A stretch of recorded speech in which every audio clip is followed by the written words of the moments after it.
an alleged bribe and payoff scandal around Boris Epshteyn, Donald Trump's lead right-hand man, and that palace coup seems to have been crushed, and Boris Epshteyn left standing. I'm Michael Popok. You know what else is left standing on the other side of the election?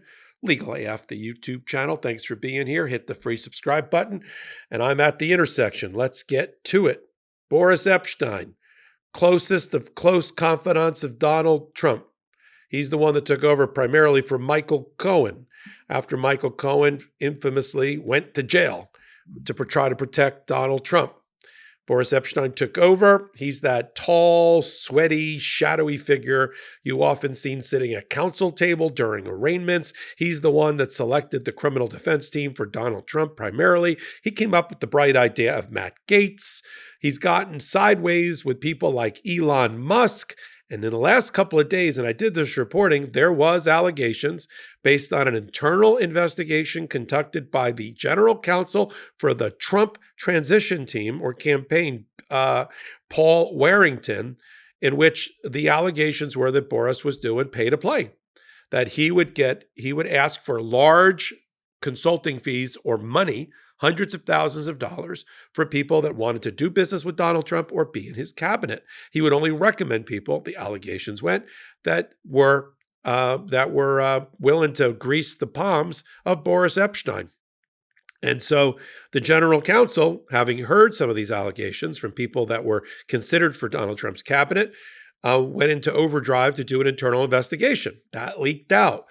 Now, there's no love lost between a couple of the people I'm going to talk about next. Paul Warrington, the general counsel for Donald Trump and Boris Epshteyn, and Tim Parlatore, who's taken to the airwaves to attack Boris Epshteyn, formerly a lawyer for Donald Trump.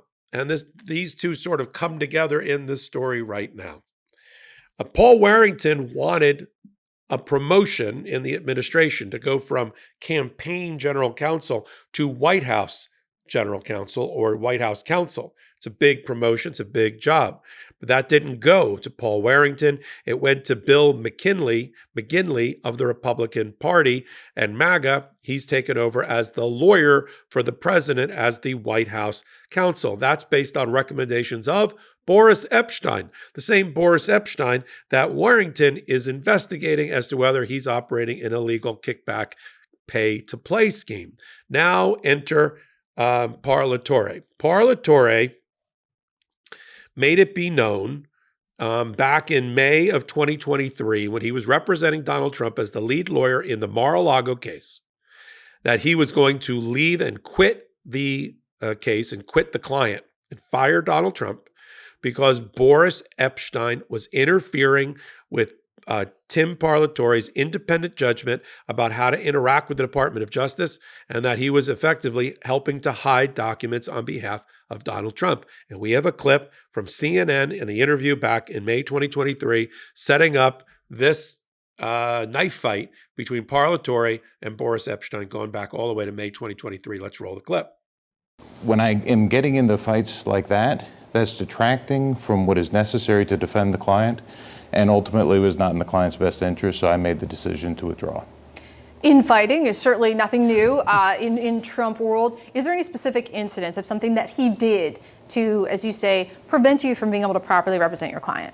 Oh, sure. I mean, he served as kind of a filter to prevent us from getting information to the client and getting information from the client. In my opinion, he was not very honest with us or with the client on certain things. There were certain things like the searches that he had attempted to interfere with.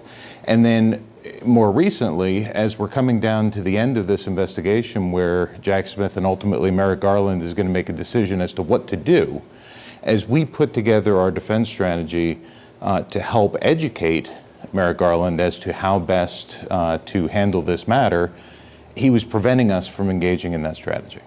You said that Boris tried to prevent you from conducting searches. What searches are those? This is the searches at Bedminster initially. There was a lot of pushback from him where he didn't want us doing the search, and we had to eventually overcome him. Why didn't he want you doing the search? I don't know. Boris is, he is a lawyer. He spent about 18 months at a big firm doing transactional work, and I think he just thinks, based on the experience, he knows better than all of us. Now, the same Tim Parlatore is still orbiting Trump world. How? He's currently representing the Department of Defense nominee, Pete Hegseth from Fox and Friends, to run the Pentagon, and he's representing him in these criminal matters involving an allegation of rape against Pete Hegseth dating back to 2017 in California. And so he's been on the attack mode for MAGA world, saying that Pete Hegseth didn't do anything wrong, even though he entered into a non-disclosure agreement and paid the victim a lot of money, that the victim is really the aggressor, and if she tries to testify against Hegseth at a confirmation hearing, they'll go after her for violating her contract, all sorts of crazy stuff. But he also took time out of his busy schedule, Tim Parlatore, to bash Boris Epshteyn about the allegations of pay to play. In fact, we have a clip of that interview in which he claims that Boris Epshteyn violated at least an honest services law because he's trying to put money in his pocket when he should be providing services for the incoming president of the United States, Donald Trump. Let's play that clip.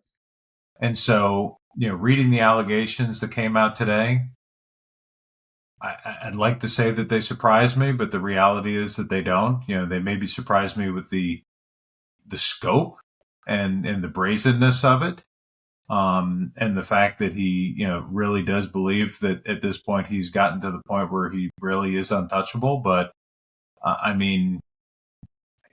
think that it was, very good, good work by the reporters that uncovered this, particularly John Solomon. And I think that he's identified a major national security risk. For what it's worth, and we should just clarify, though, that you do represent Eric Greitens, who was maybe clarify for me what the situation was. He submitted an affidavit or a memo saying that he had an unpleasant experience with Boris, and that Boris suggested he make a financial payment in return for something. Correct. Yeah. So one of my longtime clients, the former governor of Missouri, Eric Greitens, Boris did approach him, asked him what he was thinking about doing in the next administration, and then pushed him to hire him as a consultant, and then also asked him who else would be looking to hire me as a consultant. So it was consistent with the rest of the pattern of what you read in that article, is that he was offering these consulting agreements to use essentially his position and access to the president, to try and push for appointments, for nominations, for things like that. It was something that made, my client very uncomfortable. It was very obvious what he was asking for. And then when the transition team asked him, to provide a statement, he sat down, he was interviewed, and he provided the statement.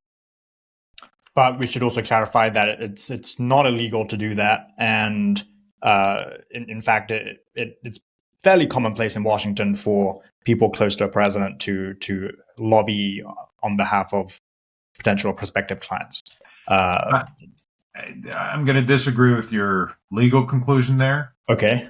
What's the legal analysis, just quickly? A personal lawyer for any powerful person who is then getting consulting fees on the side to try to influence their own client, to use their own legal position to exert influence.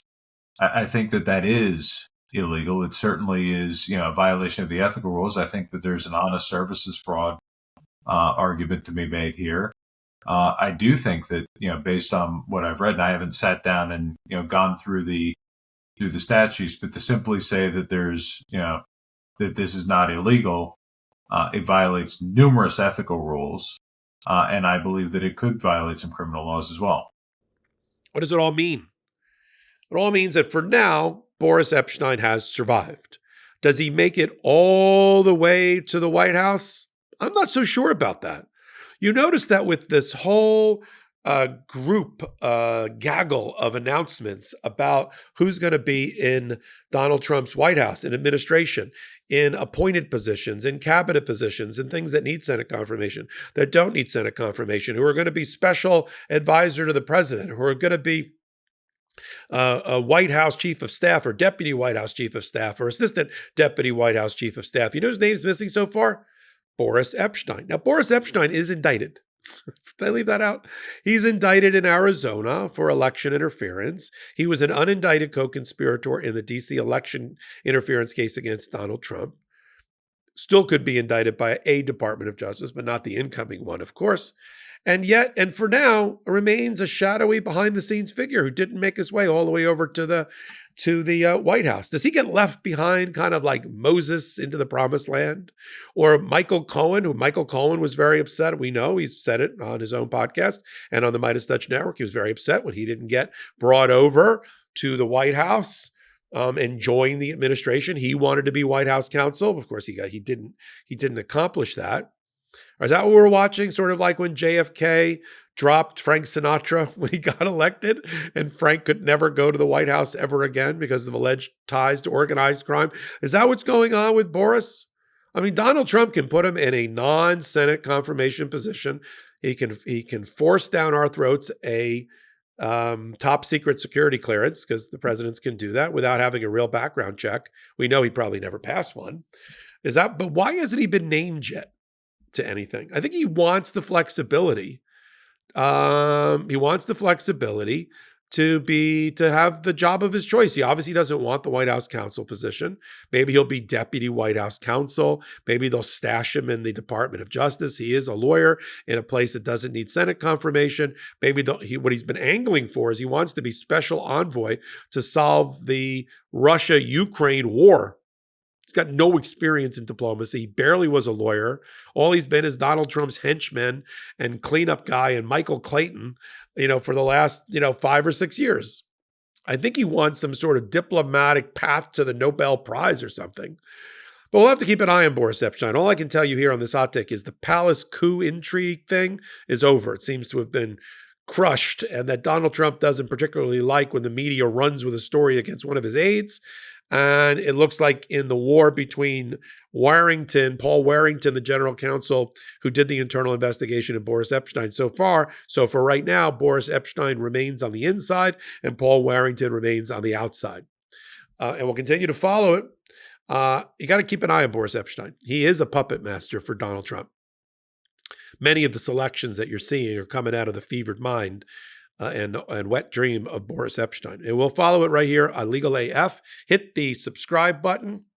Help us get to our goal of 500,000 subscribers, all for free between now and Jan 1. We're already at 340,000 after 2 months, doing great. Appreciate your support of this channel in collaboration with the Midas Touch Network. And if you like what I'm doing, I'm Michael Popok. I'm on the Midas Touch Network doing lots of legal hot takes at the intersection of law and politics. Our Legal AF full-length podcast on Wednesdays and Saturdays at 8 p.m. Eastern Time, also on the Midas Touch Network, and then our new channel where we're doing lots of new content you can't get anywhere else. Find out what 50 million people a month already know, that the home for law and politics analysis and commentary is Legal AF.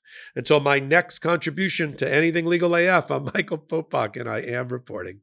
In collaboration with the Midas Touch Network, we just launched the Legal AF YouTube channel. Help us build this pro-democracy channel where I'll be curating the top stories at the intersection of law and politics. Go to YouTube now and free subscribe at Legal AF MTN. That's at Legal AF MTN.